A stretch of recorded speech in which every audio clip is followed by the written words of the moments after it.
Make your mark and they will come looking for you. There wasn't a whole lot known about Need for Speed Undercover when it was announced, except that it was supposed to include a ton of cinematic flair to tell its story.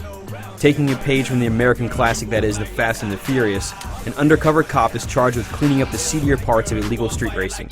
The game promised an involved story, high-speed highway battles, and insane chases. How could it go wrong? Well, much like Too Fast, Too Furious, a lot went wrong. Need for Speed Undercover is not a good game. It's not even close to a good game. It had the potential to be a good game, but that's about it. One of the main problems is how the progression is set up. Like Midnight Club or Burnout Paradise, you're dropped into an open world that you can drive around in at your leisure. However, unlike those games, there is no point to it. Races and challenges are picked from a menu, you can't actually drive to them in the city to start them.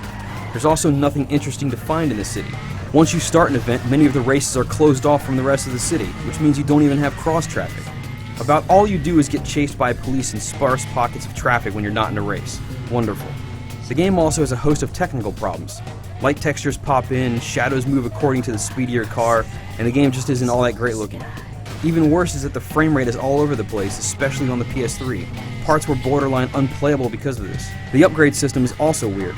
Your person gets upgraded, which then carries over to the cars, but there's also an option to upgrade the cars themselves. However, there's not much to a point to this because it's much easier just to buy a new car and get all the stats upgraded at once. Stats that are way higher than anything you could upgrade yourself because the order you unlock upgrades is out of whack. The auto sculpt mode from Carbon and Pro Street returns, but this time it doesn't affect the car's handling like last time out, which is disappointing. You're still given analog control over what your parts look like, but it's purely cosmetic. This doesn't really matter all that much though because the game is super easy. Even if you have half the stats of your opponent's cars, you're all set. I had an Audi TT beat a Lamborghini, an Audi TT. Even if you're not a car person, it should be apparent that an Audi TT should not beat a Lamborghini. The supposed cinematic presentation is poorly executed. It just doesn't make any sense. You'll win a race and then a cutscene will say, alright, now we have enough info to throw this dude in jail. Meanwhile, you're left wondering how winning a race had anything to do with the judicial system.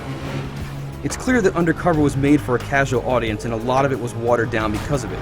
The cars handle okay, but it's just not that fun to drive them. The online mode involves a meager one flag capture the flag mode and 2 other normal races, but that's it. If you want a solid racer, look towards Midnight Club or Burnout. They look better and run better. If you still go ahead and get Undercover, well, have fun wasting your money. For the full written review, log on to IGN.com.